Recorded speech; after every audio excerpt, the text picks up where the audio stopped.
రాష్ట్ర సాధనలో టీచర్లు కీలక పాత్ర పోషించారని సీఎం రేవంత్ రెడ్డి గుర్తు చేశారు. తెలంగాణ ఉద్యమకారులకు గత ప్రభుత్వం గుర్తింపు ఇవ్వలేదని మండిపడ్డారు. పంచాయతీ రెవెన్యూ శాఖ సిబ్బందిని దొంగలుగా చూశారని, వారి సమస్యలను పట్టించుకోలేదని రేవంత్ రెడ్డి విమర్శించారు. భూభారతిలో పేదల సమస్యలు పరిష్కరించేందుకు కృషి చేస్తున్నట్లు రేవంత్ రెడ్డి తెలిపారు. ఉద్యమంలో రెవెన్యూ శాఖకు సంబంధించిన సిబ్బంది ఉవ్వెత్తున ఉద్యమంలో పాల్గొని తెలంగాణ రాష్ట్ర సాధనలో మీరు చాలా క్రియాశీలక పాత్ర పోషించారు. ఈరోజు ఉదయం ఉపాధ్యాయుల దగ్గర నేను వారికి చెప్పిన, ఉపాధ్యాయులు తెలంగాణ ఉద్యమంలో ప్రతి గ్రామంలో మారుమూల పల్లెల్లో భావ వ్యాప్తికి వారు కృషి చేసిండ్రు అని. ఉపాధ్యాయులతో పాటు రెవెన్యూ శాఖ సిబ్బంది, ఆర్టీసీ కార్మికులు, సింగరేణి కార్మికులు, విద్యుత్ శాఖ కార్మికులు అందరూ ఆనాడు తెలంగాణ ఉద్యమంలో అత్యంత క్రియాశీలకంగా పాత్ర పోషించి తెలంగాణ రాష్ట్ర సాధనలో తమ వంతు కృషిని వారు చేయబట్టే ఈనాడు తెలంగాణ రాష్ట్రము సాకారమైంది. సింగరేణి కార్మికులు దానికి అతీతం కాదు.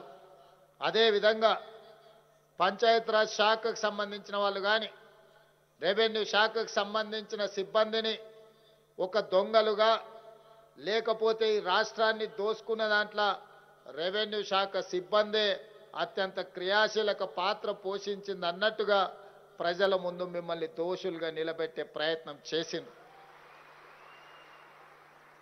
అయితే ఈ సందర్భంగా కొంత చరిత్రను మనము చర్చించుకోవాల్సిన అవసరం ఉన్నది. ఈ సందర్భంగా మనం గుర్తు చేసుకోవాల్సిన అవసరం కూడా ఉన్నది. భూమికి ఈ తెలంగాణ ప్రజలకు విడదీయరాని అనుబంధం.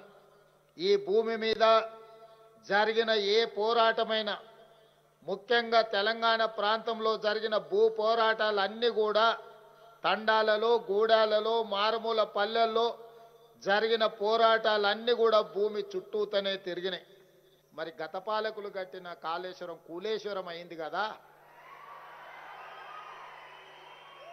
కూలిపోయిన కాళేశ్వరాన్ని చూపించి ఆ పార్టీని రద్దు చేస్తారా, లేకపోతే వాళ్ళందరినీ వీళ్ళని తొలగించినట్టు మొత్తం ఉద్యోగాల నుంచి తొలగించడానికి అవకాశం ఉందా అని నేను అడిగిన.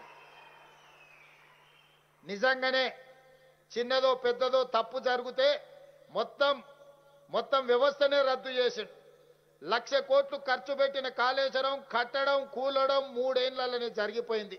మరి వాళ్ళనేమనాలి, వాళ్ళకేం శిక్ష విధించాలనో నేను కాదు, ఈ ప్రశ్న నేను అడగను. వేలాది మంది గ్రామ పాలన అధికారులు గ్రామాన వాళ్ళే అడుగుతారు, వాళ్ళే సమర్థించుకుంటారు, వాళ్ళే పేదలకు సేవలు చేస్తారు, వాళ్ళే రైతుల సమస్యల్ని పరిష్కరించే బాధ్యత తీసుకుంటారు. చర్చించడం, విడతల వారిగా చర్చించడం, రోజుల వారిగా నెలల కొద్దీ చర్చించడం, సూచనలు తీసుకున్నాం, సలహాలు పాటించడం, చివరికి భూభారతి 2025 చట్టాన్ని తీసుకొచ్చి ఈ తెలంగాణ 4 కోట్ల ప్రజలకు అంకితం చేయడం ద్వారా ఈ రోజు ధరణితో పట్టుకున్న దరిద్రాన్ని భూభారతి ద్వారా పరిష్కరించే ప్రయత్నం చేసిన మిత్రులారా, ఇవాళ మీరు బాధ్యత చేపట్టిన ఎంబడే భూభారతి సమస్యల్ని పరిష్కరించడమే కాదు, ధరణి దరిద్రాన్ని వదిలించడమే కాదు, సాదా బైనామాల్ని పేదలకు అందుబాటులోకి తీసుకొచ్చి వీటిని అమలు చేయాల్సిన బాధ్యత కూడా మీ మీదనే ఉంది. ఇక్కడే మనం జాగ్రత్తగా ఉండాలి.